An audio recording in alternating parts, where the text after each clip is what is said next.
Hello বন্ধুরা। তো এখন আমি তোমাদেরকে গুড নাইটও বলতে আসিনি, গুড মর্নিংও বলতে আসিনি, কিছুই বলতে আসিনি। সকালবেলা থেকে আমি যেরকম ব্লগ শ্যুট করার স্টার্ট করে দিয়েছিলাম, ব্লগ শ্যুট করছিলাম, সেটা তোমাদের আমি দেখাবো। তবে আজকের ভিডিওতে দেখাবো না, কেন আজকের ভিডিওতে আমি কিছু কথা তোমাদের সামনে বলতে এসেছি। আমি জানি না আমার জীবনটা কেন এরকম। আমি কিছু কথা তোমাদের সঙ্গে শেয়ার করতে চাই। বিয়ের আগে পর্যন্ত আমার জীবনটা কিন্তু ভালোই ছিল।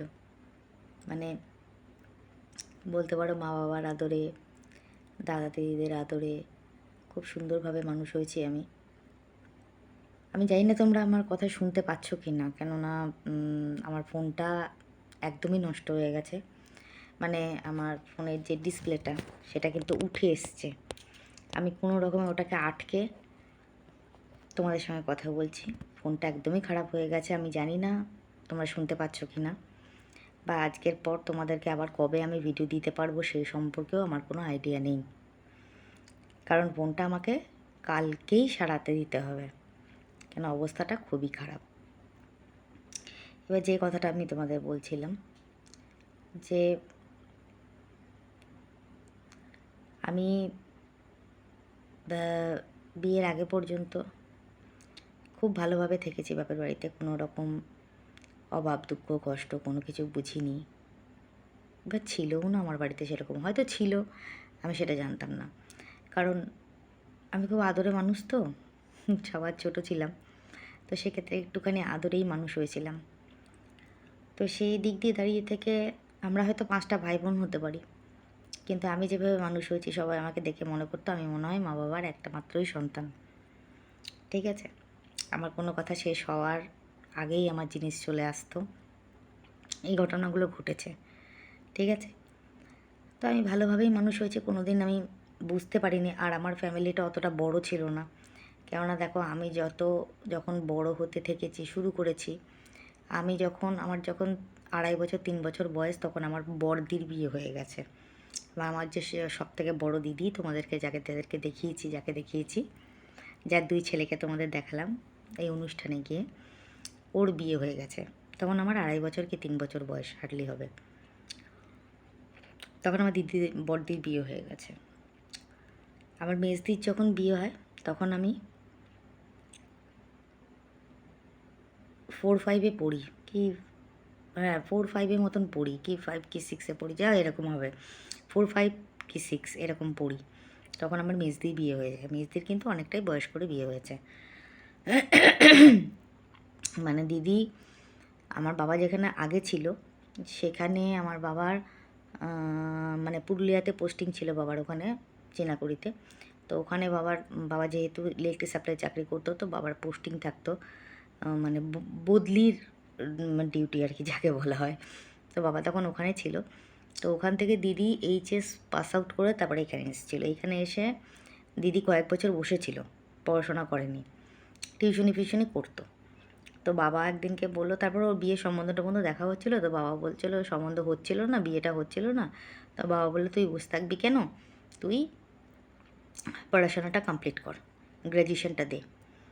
না, দিদি বললো ঠিক আছে।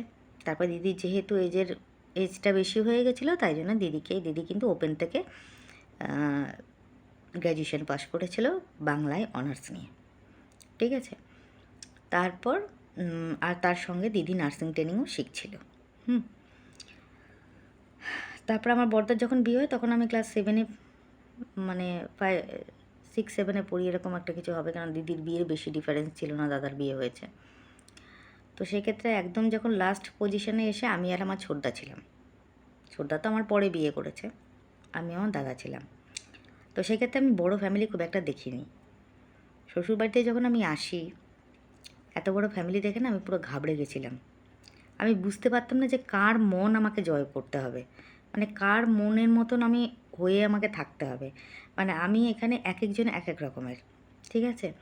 প্রত্যেকের মনের মতন হতে গিয়ে আমি নিজে দিশাহীন হয়ে গেছিলাম, পাগল হয়ে যেতাম। মানে এত বড় ফ্যামিলি আমি কখনো দেখিনি। আর এরকম কিছু, এরকম বড় ফ্যামিলি বা এরকম ঠাকুরমশাই ফ্যামিলি বা মন্দির টন্দির আছে এরকম ফ্যামিলির মেয়ে আমি নই। মানে আমরা ব্রাহ্মণ হতে পারি, কিন্তু আমাদের বাড়িতে আমি আগেই বলেছি পুজো আচ্চা খুব একটা কেউ করে না। আর মানে পুরোহিত নয় আর কি অ্যাকচুয়ালি। আমার দাদা বাবা তো একদমই ছিল না, দাদারা না বললেই চলে, ঠিক আছে, বা ওদের ছেলেরা যারা আছে তারাও না বললেও চলে, ঠিক আছে। তো সেক্ষেত্রে দাঁড়িয়ে থেকে আমি একদমই ছোটো ফ্যামিলি থেকে এসেছি, আর এখানে এসে এত বড় ফ্যামিলি থেকে পুরো ঘাবড়ে গেছিলাম। মাথা কাজ করতো না কী করব না করব। সবার মন জোগাতে গিয়ে কত কিছু অশান্তি, কত গালিগালাজ, অনেক কিছু, সেসব কথা পরে বলবো তোমাদের একদিন, সেগুলো করতে হয়েছে। তো আমি এত কথা কেন বলছি, কারণ দেখো আজকে আমি একটা সমস্যায় পড়ে গেছিলাম। আজকে আমি ব্লগ, আজ আমার মনে হলো যে তোমাদের সঙ্গে কিছু কথা বলি, তাই জন্য এই কথাটা শেয়ার করলাম। কিন্তু এই কথার সঙ্গে এখন আমি তোমাদেরকে যে কথাটা বলবো তার কিন্তু কোনো মিল নেই। এবার প্রত্যেক বছর আমি রথের অনুষ্ঠানটা করি আমার শ্বশুরমশাই গত হয়ে যাওয়ার পর থেকে, ছোটোখাটো করেই করি। এবার ছেলে মাঝে মাঝে একটু বায়না করে একটু বড় করে করার জন্যে, এই বড় করে করার মতন সামর্থ্য বা অকাত আমাদের নেই। তো এই বছরটা ছেলে চাইছে একটু বড় করে করার জন্যে। জানি না কতদূর কী করতে পারবো, জগন্নাথের কি কৃপা আছে। তাহলে জগন্নাথ যদি নিজে না চায় আমরা কিছু করতে পারবো না, ভগবান যদি কিছু না চায় আমরা কিছুই করতে পারবো না, তাই না? তো সেক্ষেত্রে দাঁড়িয়ে থেকে আমার শ্বশুরবাড়িতে আসার পর থেকে, এরা তো এতগুলো ভাই বোন, মানে আমার 4টে ননদ, 3টে ভাই, এরা এ সবার ছোট, এর নিচে 2টো বোন আছে, মানে ওপরে 2টো বোন, তারপরে আমার হাজব্যান্ড, তারপরে নিচে 2টো বোন, আর ওর 2টো দাদাও ওর থেকে বড়। তো এত বড় ফ্যামিলিতে এসে আমি পুরো একদম ঘাবড়ে গেছিলাম। এবার সেক্ষেত্রে দাঁড়িয়ে থেকে হয়তো কারোর মন জুগিয়ে উঠতে পারিনি কোনো দিনও।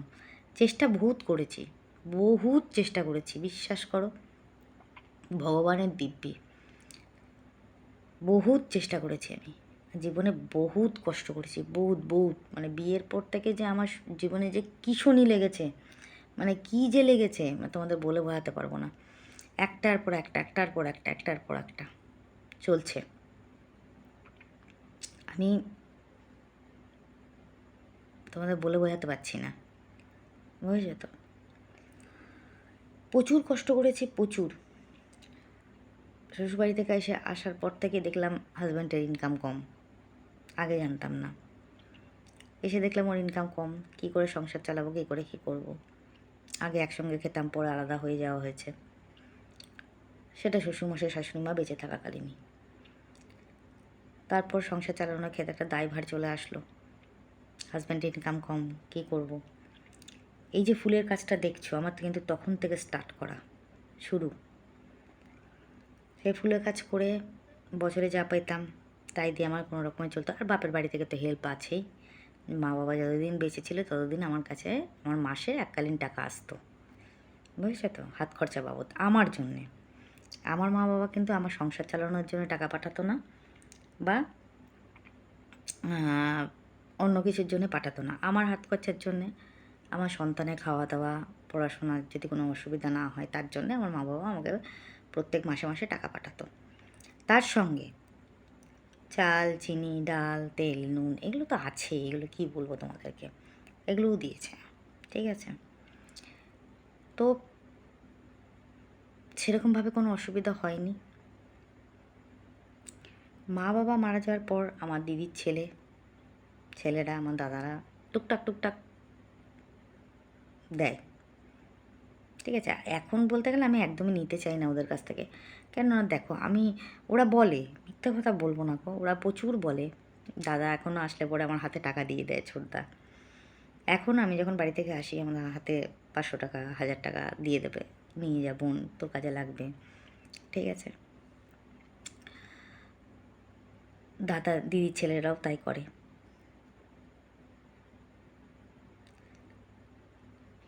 দাদার যে বড় ছেলেটা চাকরি পেয়েছে, ওও দেয়, ঠিক আছে। তাহলে আমার নিজে কত ছোট লাগে এটা চিন্তা করে দেখো, যে আমি তো ওদের মাসি, আমি তো ওদের পিসি, আর আমার দাদাদের কাছে আমার তো কত বছর হয়ে গেল বিয়ে হয়ে গেছে, এখন বয়স হয়ে গেছে আমার, আর কত। আর তো রোগ টোগ হলে পরে তো বাপের বাড়িতে গিয়ে পড়ে থাকা, এটা ওগুলো আছেই, ঠিক আছে। সেই জায়গায় দাঁড়িয়ে থেকে কোনোদিনও কারো প্রিয় হতে পারলাম না শ্বশুরবাড়িতে, নিজের স্বামীরও হয়তো হয়তো হতে পারিনি। সন্তানের কত দূর গিয়ে হতে পেরেছি সন্তানই বলতে পারবে, জানি না। অনেক জীবনে প্রচুর ঝড়ঝাপটা গেছে গো, প্রচুর। আর এখন এই মুহূর্তে এসে না দেয়ালে পুরো পিঠ থেকে গেছে আমার, আর পারছি না। আজকে সকাল থেকে সব ভিডিও শ্যুট করেছি, সব কিছু করেছি, হঠাৎ করে দুপুরবেলা 3টে সাড়ে 3টে নাগাদ আমার হাজব্যান্ড বাড়িতে এসে বলল তার ফোনটা হারিয়ে গেছে বা চুরি হয়ে গেছে। ও যখন আমাকে বলেছে যে ফোনটা হারিয়ে গেছে, চুরি হয়ে গেছে, বিশ্বাস করবেন আমার পায়ের তলা থেকে মাটি সরে গেছে। কারণ সত্যি কথা বলতে কি, আমি আজ পর্যন্ত যা যা করেছি, এই বাড়ি, গাড়ি, এসি, আমার ফোন, ছেলের ফোন, ওর বাবার ফোন, সব আমার টাকায়, আমার ইনকামের টাকা, মানে আমি যে কাজবাজ করেছি তার টাকায়। আমি কাজ কিন্তু প্রচুর করেছি, প্রচুর কাজ করেছি। আমি 2020 লকডাউন যখন উঠে গেল তারপর থেকে আমি কাজে ঢুকেছি। আজকে 2025, ঠিক আছে। আমি প্রচুর কাজ করেছি, প্রচুর টাকা ইনকাম করি। যেটুকু টাকা ইনকাম করেছি আমি আবার একটুখানি সাশ্রয়ী, বুঝেছো তো। মানে অহেতুক টাকা নষ্ট করা আমি পছন্দ করি না, বা আমি করিও না, ঠিক আছে। তো সেই জায়গা থেকে দাঁড়িয়ে থেকে আমি খুব সঞ্চয়ী ছিলাম। তো এইভাবেই তোমরা হয়তো দেখেওছো যে একটা এসি কেনার সময় আমি যখন ঘর ভেঙেছিলাম, সেই ঘর থেকে আমার 10,000 টাকা পাওয়া গেছে। তাই প্রত্যেক মাসে মাসে আমি টাকাটা রাখতাম। সব কিছুই হয়েছে। এবার যখন আমার হাজব্যান্ড বললো যে ওর ফোনটা চুরি হয়ে গেছে বা হারিয়ে গেছে, ও হারিয়ে গেছে বলেছে, চুরি হয়ে গেছে খুব একটা বলেনি। পরে বলছিলো যে হয়তো চুরি হয়ে যেতে পারে আমার ব্যাগ থেকে। আমার ব্যাগে ছিল টাকাটা, ফোনটা। আমার পায়ের তলা থেকে মাটি সরে গেছে। আমার তারপর থেকে ব্লগ বন্ধ, আমি কিচ্ছু শ্যুট করতে পারিনি, বুঝেছো। কিছুই শ্যুট করতে পারিনি। ভিডিও আমার আপলোড করতে ইচ্ছা করছিল না, আমি খেতে পাচ্ছি না, ঘুমাতে পারছি না, মাথার মধ্যে টেনশন, আমার ফোনটা কোথায় গেল। ছেলেকে ফোন করলাম, তার মধ্যে আমার ফোনে আবার রিচার্জ ছিল না, ঠিক আছে। আমি ফোন করতে পারছি না কাউকে, তাও রিচার্জ করা হলো, ফোন করা হলো ছেলেকে ফোন করে বললাম এই ব্যাপার। ছেলে তো কন্টিনিউয়াসলি ওর বাবাকে ফোন করে যাচ্ছে, তারপরে আমি রিচার্জ করে আমি কন্টিনিউয়াসলি ফোন করে যাচ্ছি। আমার বড় ননদ ফোন করছে, আমার বড় যাকে বলা হয়েছে, সবার নাম্বার থেকে ফোন করা হচ্ছে, ফোনটা কেউ রিসিভ করছে না। তখন আমরা পুরোপুরি ডাউট থেকে ক্লিয়ার হয়ে গেল যে ফোনটা নির্ঘাত চুরি হয়ে গেল। মানে হয়তো ফোনটা কোথাও পড়ে গেছে, কেউ নিয়ে নিয়েছে, সে আর ফোনটা রিসিভ করছে না, ঠিক আছে। এবার আমার হাজব্যান্ড অনেক জায়গায় সকালবেলা গেছে, এদিক ওদিক গেছে। এবার লাস্ট যে বাড়িতে গেছিলো, মানে আমাদের রেলের ওপারে বাপিদা আছে, ওই বাপিদার বাড়িতে ও লাস্ট গেছে। তো ওখান থেকে ফিরে এসে পর ও আর ফোনটা পায়নি, ঠিক আছে। এবার ওর কথা মতন ও আমাকে বলছে যে আমি বলছি তাকে তুমি বাপিদার বাড়িতে ফোনটা রেখে এসছো? ও বলছে না, আমি ওখানে ফোনটা বাড়ি করিনি, ও বলছে। তো আমি ভাবলাম হয়তো হতে পারে বার করেনি, কিন্তু আমার তাও মনের মধ্যে সন্দেহ হচ্ছে। ওর ফেলে আসা ওর একটা স্বভাব, মানে ফোন ফেলে আসে প্রচুর জায়গায়। সামান্য লায়ন্স ক্লাবে ডাক্তার দেখাতে গেছে ছেলেকে নিয়ে, ওখানে ফোন ফেলে এসেছিলো। আমার শিষ্য বাড়িতে বা ওর গ্রামে এখানে সেখানে ফোন ফেলে আসে। যাদের কাছে ফোন থাকে তারা ফোন করে জানায়, বা আমরা ফোন করলে সে রিসিভ করে বলে হ্যাঁ কোনো দোকানে পড়ে থাকলে তারাও দেয়। এবার ওকে আমি একদিনকে বলেছি, দেখো তুমি এরকম ফোন টোন ফেলে রেখে চলে আসো, যেদিনকে এমন এক লোকের হাতে, সব দুনিয়াতে কি সবাই ভালো? সবাই কি ভালো বলো? এমন এক কারো হাতে পড়বে যে সে আর ফোনটা তোমাকে ফেরত দেবে না, আমি বলেছি ওকে। তো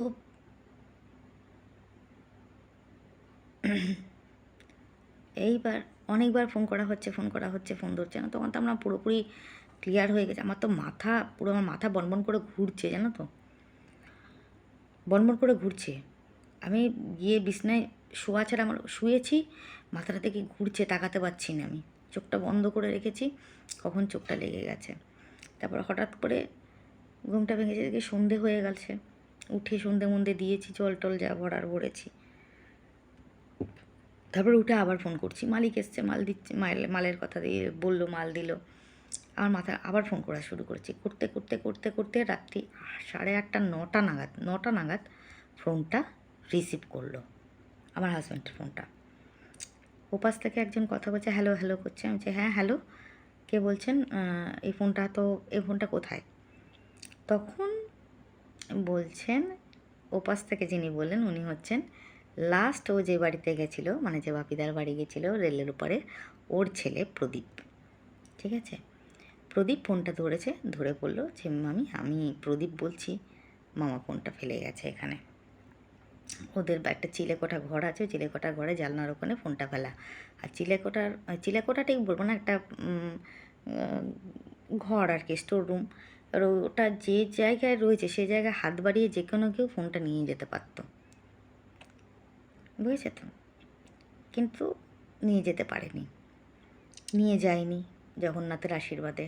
আমি তো সমানে জগন্নাথকে ডেকে যাচ্ছি যে জগন্নাথ তুমি রক্ষা করো, তুমি ছাড়া কিছু পারবো না আমি করতে। ফোন হারিয়ে গেলে আর তোমার অনুষ্ঠান হবে না, কি করে করব, কোথা থেকে করব, মন মানসিকতা সব ভেঙে যাবে।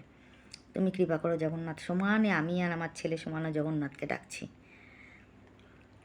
তখন প্রদীপ ফোন করে বললো যে মামা এখানে ফোনটা রেখে গেছে মামি। এবার ওর বাড়িতে ওর মা আছেন, কিন্তু ও বাবা আর ও দুজনেই কাজ করে বাইরে দোকানে। তো সেক্ষেত্রে ওরা কেউ ছিল না, ওরা বাড়ির বাইরে ছিল সবাই, আর ওর বাবা। ওর মা শুধু বাড়িতে ছিল, কিন্তু মায়ের শরীর খুব খারাপ, বিগত 6 মাস হলো।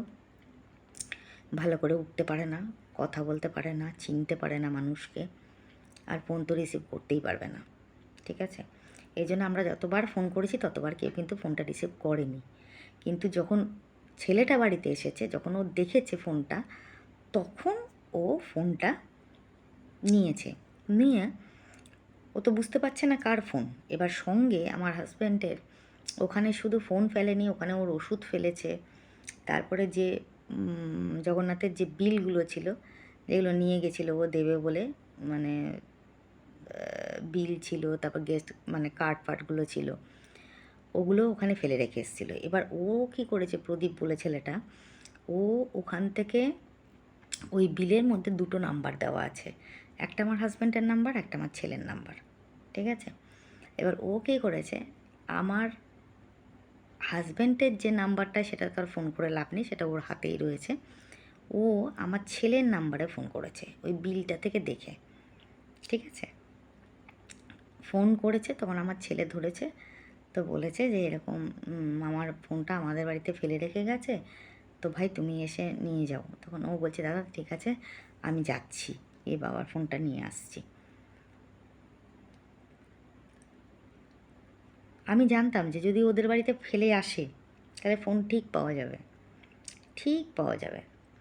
এইবার ফোনটা সে তো গেল, আমি সঙ্গে সঙ্গে ছেলেকে ফোন করলাম, বললাম বাবা এরকম তোমাকে ফোন বলছে, হ্যাঁ মা আমাকে ফোন করেছে, আমি যাচ্ছি। আমি বললাম দাদা বললো যে দাদা তো দোকান বন্ধ করে দাঁড়িয়ে আছে, তুমি একটু তাড়াতাড়ি যাও। তো বললো ঠিক আছে মা আমি গিয়ে ফোনটা নিয়ে আসছি। তো ছেলে চলে গেল, ফোনটা নিয়ে এসে ছেলের কাছে রেখে দিয়েছে। আমার হাজব্যান্ড এসছে রাত্রি 10টায় আজকে বারের পুজোর ওখান থেকে।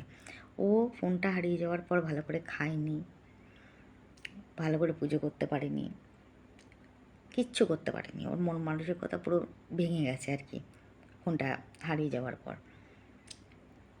ঘরে এসছে, মুখটা ছোট হয়ে আছে, তাও বাপিদার বাড়িতে যায়নি। আমি যখন জিজ্ঞেস করেছি তখন আমি ভয়ে বলছে কি হ্যাঁ গেছিলাম, নেই ফোন ওখানে। হ্যাঁ যাই, তো নেই ফোন ওখানে। তা আমি বললাম যে দেখো এরকম মিথ্যে কথা বললে কেন, তুমি ফোন কিন্তু ছেলে পেয়েছে। তখন বললাম, তখন চুপ করে আছে, বলছে কি কী বলবো, বললে পরে তুমি চেঁচামেচি করবা, তাই কিছু বলিনি।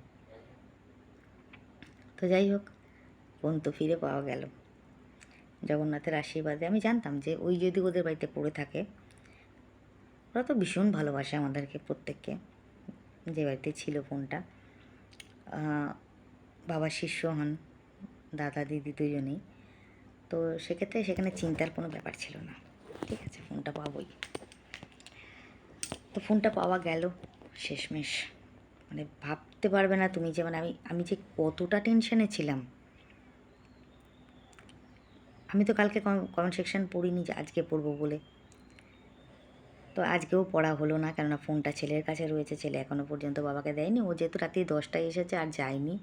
ছেলে তো প্রচণ্ড রেগে গেছে, বলছে হ্যাঁ বাবা খালি এখানে ওখানে ফোন ফেলে আসে, বাবাকে আর ফোন দেবো না। আড্ডা মারছে, এমনি আর কি মারছে। তোর বাবা আর যায়নি, কালকে সকালে গিয়ে ফোনটা নিয়ে আসবে। আর এইটাই হচ্ছে ব্যাপার, এটা হচ্ছে মেন কথা ছিল, যার জন্য আজকে আমি ব্লগ শ্যুট করা সত্ত্বেও ব্লগটা পোস্ট করলাম না। শ্যুট মানে হাফ শ্যুট করেছি, হাফ বেলাটুকু। বা ঘর ঝাড় দিতে দিতেই বাবা যখন বলেছেন আমার সব মাথায় উঠে গেছে, শ্যুট সব মাথায় উঠে গেছে। আমি কী করবো দিশা পাচ্ছিলাম না। তো সেই ক্ষেত্রে আর আমার ফোনটার তো অবস্থা ভীষণ শোচনীয়, যদি তোমাদের দেখাতে পারতাম। স্ক্রিনটা পুরো উঠে এসছে, কালো স্পট হয়ে গেছে, সাউন্ডের কোনো কাজ করছে না, মোবাইলে উল্টোপাল্টা কাজ হচ্ছে। কালকে ফোনটা দেখি সারাতে দিই। এবার সত্যি করে বিশ্বাস করো, মানে এখন ফোন সারতে দেওয়ার মতন ক্ষমতাও আমাদের নেই, যেহেতু রথ সামনে, একটা বিশাল বড় হেডেক। এখন আমার ফোনের পেছনে টাকা নষ্ট করতে ইচ্ছা করছে না। ভাবছি ফোনটাকে গাডার পেঁচিয়ে এখন রেখে কটা দিন চালাই, রথটা কাটুক, তারপরে দেখা যাবে। ফোন ভালো থাকলে থাকলো, গেলেও কিচ্ছু করার নেই আমার। ঠিক আছে, তো এটাই পরিস্থিতি চলছে। জানি না এই সমস্যা কবে আমার পিছন ছাড়বে, সমস্যা আমাকে কবে পিছন ছাড়বে। সমস্যা আমার পিছন ছাড়া না, সমস্যা সবসময় আমার পিছনে লেগে থাকে, জানি না কেন। অনেক কিছু করি, অনেক কিছু। আজকে তো রাগের চোটে ভেবেছিলাম আর জব টব করবো না, আর ঠাকুরকে ডাকবো না, কিচ্ছু করবো না, কেননা এই সমস্যাই আমার কাটছে না। সমস্যা আর কাটবেও না আমার মনে হয়। আর কি হবে করে, থাক, সব উঠিয়ে দিই, একবার ভেবেছি। তারপর আবার ভাবলাম ওই যে না পেরে পারবো না, ভগবান ছাড়া তো আমাদের গতি নেই। আর আমার ছেলে তো বলবে ভগবানের কী দোষ, ভগবানের তো কোনো দোষ নেই, দোষ আমাদের কর্মফলের জন্যে এই সব ঘটনাগুলো ঘটে। একদম বাস্তব কথা, ভগবানের তো কোনো দোষ নেই, সত্যিই আমাদের দোষ, আমাদের কর্মের দোষ। আর আমার কর্ম ভীষণই খারাপ। কী জানি আগের জন্মে কী পাপ করেছি আমি, কিছু তো খারাপ কাজ করেছি, নাহলে কেন এরকম হচ্ছে আমার সঙ্গে। লোক ঠকিয়ে টাকা নিয়ে নিচ্ছে, টাকা ফেরত দিচ্ছে না, চিটিংবাজি করছে, নিজে আমার ঘরের লোকই করছে। বাড়ির লোক তো আছে, নিজের ঘরের লোক টাকা নিয়ে টাকা ফেরত দিচ্ছে না। সে আজ নেয়নি টাকা, সে তার বিয়ের সময় নিয়েছিল টাকা। তার বিয়ে হয়ে বাচ্চা বড় হতে চললো, এখনো পর্যন্ত সে টাকা দিচ্ছে না। বুঝতে পারছো? তো এটাই ব্যাপার। একটা কথা বলতে গিয়ে অনেকগুলো কথা বলে ফেললাম। যদি কিছু ভুল বলে থাকি তাহলে ক্ষমা করে দিও আমায়। হাত নামাতে পারছি না, তোমাদের সামনে হাত জড়ো করতে পারছি না, যেহেতু ফোনটাকে আমার চেপে ধরে রাখতে হয়েছে, তাহলে স্ক্রিনটা উঠে আসছে। তো তো এটাই ছিল আজকের ভিডিও। তোমরা সকলে ভালো থাকো, সুস্থ থাকো, নিজের শরীরের খেয়াল রেখো। যদি ভগবানের আশীর্বাদ থাকে নেক্সট ব্লগে অবশ্যই তোমাদের সঙ্গে দেখা হবে। আর যদি না থাকে তাহলে কিছু করার নেই। দেখো কিরম নাক ডাকছে, শুনতে পাচ্ছ তো? ওই দেখো কিরম নাক ডাকে, আবার বলে আমি নাক ডাকি। তো যাই হোক, বেশি কথা বাড়াবো না, অনেক রাত হয়ে গেছে, এবার শুতে যাব। কেননা আমার শরীর একদম ছেড়ে দিয়েছে। আর বললাম না, দেয়ালে আমার পিঠ ঠেকে গেছে, আমি আর পারছি না, আমি আর কিছু নিতেই পারছি না। বুঝেছো তো, কিছু নিতে পারছি না, আমার মাথা কোনো কাজ করছে না। এমনিতেই নার্ভের পেশেন্ট তো, এত প্রেশার আমার মাথায় থাকছে না। আর মাথাটা না কেমন যেন করে মাঝে মাঝে, মাথা ঘোরে, চিড়চিড়ে ভাব, আমার কারো কথা সহ্য হচ্ছে না, কেউ কিছু বললে আমি রেগে যাচ্ছি, আমার ভাল লাগছে না। আমি একটু শান্তি চাই, আমি একটু নিজের মতো নিজে থাকতে চাই, একটু ভালো থাকতে চাই। আলু সেদ্ধ ভাত খাই, একটু শান্তি চাই আমি। আর আমি মাথায় প্রেশার নিতে পারছি না গো, আর পারছি না। ঠিক আছে, তো চলো ব্লগটা এখানেই শেষ করলাম। অনেকটা বড় হয়ে গেল ব্লগটা, কিছু মনে করো না প্লিজ, একটু ধৈর্য ধরে দেখো। আজকের মতন সবার কাছে বিদায় নিলাম। সবাই ভালো থেকো, দেখা হবে নেক্সট ব্লগে। ততক্ষণের জন্য সবাইকে শুভরাত্রি, টাটা।